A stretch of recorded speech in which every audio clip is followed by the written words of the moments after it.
এক শিল্পপতি বাবার একমাত্র ছেলে তার জন্মদিন পালন উপলক্ষে বাবার কাছে 8 লক্ষ টাকা দাবি করলো। এর মধ্যে তার মা চলে আসলো এবং বলল, এই সম্পদ তো একদিন সবই তার হয়ে যাবে, তাকে দিয়ে দাও, তার মনে কষ্ট দিও না। বাবা তখন বললেন, আমি তোমার ছেলেকে যদি একটা উড়ান্ত প্লেনের পাইলটের সিটে বসিয়ে আমি সেখান থেকে নেমে পড়ি দায়িত্ব দিয়ে, তাহলে কেমন হবে তুমি বলো? মধ্যবিত্ত থেকে শিল্পপতি হয়ে ওঠা স্বামীকে বোঝেন বলেই মহিলা আর কোনো কথা বললেন না। বাবা তখন বললেন, ঠিক আছে, আমি তোমার ছেলেকে 8 লক্ষ টাকায় দেবো, সে যদি আমাকে উপার্জন করে 250 টাকা এনে দিতে পারে। সারা রাত নাক ডেকে ঘুমাচ্ছে ছেলে, মাত্র 250 টাকা। বাবা আগামীকালই দেখতে পারবে ছেলে তার সম্পদের দায়িত্ব নেওয়ার মতো যোগ্য হয়ে গেছে। পরের দিন সকাল 8টায় বাবা তার ছেলেকে ঘুম থেকে জাগিয়ে উঠে দিলেন। রাজ্যের বিরক্তি ছেলের চোখে। মাত্র 250 টাকার জন্য এত সকালে ঘুম থেকে উঠতে হবে? রেডি হয়ে নাস্তা সেরে একেবারে ফুলবাবু সেজে 250 টাকা উপার্জনের জন্য বের হয়ে গেলেন। পকেটে একটা টাকাও নেই, সাথে দেখার জন্য বাবা একটা লোকও দিয়েছেন। ঘর থেকে বের হওয়ার পর তার মনে হচ্ছে সেজন্য একটা সমুদ্রের মধ্যে হাবুডুবু খাচ্ছে। বিনা পুঁজিতে টাকা কোথায় পাই, কোথা থেকে ধার নিবে সেটাও পারতেছে না, কারোর সাহায্য নিতে পারছে না, ভিক্ষাও করতে পারবে না। পরিশ্রম করে উপার্জন করতে হবে, ভাবতে ভাবতেই দুপুর হয়ে গেল। সামনে একটা রিক্সার গ্যারেজ, ঢুকে পড়লো সেখানে, কিন্তু অপরিচিত মানুষকে তারা রিক্সা দেবে না।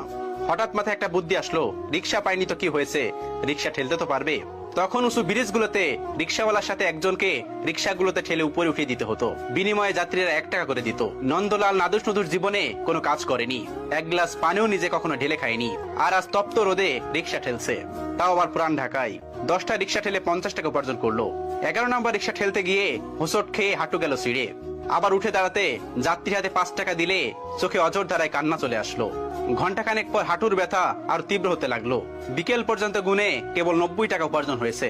অবশ্য পেটের খিদা মিটাতে দুপুরে কিছু বন রুটি ও কলা খেয়ে নিয়েছে। প্রচন্ড ক্লান্ত মনে হচ্ছে নিজেকে, শরীর যেন নিজের সাথে প্রতারণা করছে। অবশেষে 90 টাকা নিয়েই ছেলেটি বাড়ি ফিরে গেল। ক্লান্ত শরীরে চোখে পানি নিয়ে বাবার সামনে গিয়ে দাঁড়িয়ে বাবার হাতে 90 টাকা দেয়। বাবাকে জড়িয়ে হু হু করে কাঁদতে কাঁদতে বলল, আমি পারিনি বাবা। তখন মায়ের অজর ধারা গুনগুন কান্না পরিবেশটা আরো ভারী করে তুলছে। ছেলের বিধ্বস্ত ক্লান্ত চেহারা, হাঁটুর কাছে ছেঁড়া প্যান্ট দেখে বাবা একটা গাজল হাসি উপহার দিল। ছেলের কাঁধে হাত রেখে বাবা বলল, এখন তুমি আমার সঙ্গে সায়দাবাদ থেকে হেঁটে বুড়িগঙ্গা নদীর কাছে যাবে। কোনো প্রশ্ন না। 4-4টা গাড়ি থাকতে, 2জন ড্রাইভার থাকতে হেঁটে কেন? ছেলের জিজ্ঞাসা চোখে বাবা বললেন, বাবা, আজকের এই পজিশনে তো আমি একটু একটু করে এভাবে এগিয়ে এসেছি, গাড়ি বা বিমানের গতিতে আসেনি। তুমি তো মাত্র একটা দিন কষ্ট করেছো, একটু ধৈর্য ধরো। ক্লান্ত ছেলের হাত ধরে হাঁটতে হাঁটতে রাত 11:30টার দিকে ব্রিজে পৌঁছালো পিতা এবং পুত্র। শান্ত নদী রেলিং ধরে দাঁড়িয়ে বাবা বললেন, তুমি আমার হাতে 90 টাকা দিয়েছো তাই না? ছেলে বললেন, জি বাবা, আমার জীবনের প্রথম উপার্জন। বাবা বললেন, আমি জানি তোমার এই টাকাগুলো উপার্জন করতে তোমার অনেক কষ্ট করতে হয়েছে। এখন আমি তোমাকে যা বলি শোনো। আমি জানি আমার ছেলে ছোটবেলা থেকে অঙ্কে খুবই ভালো।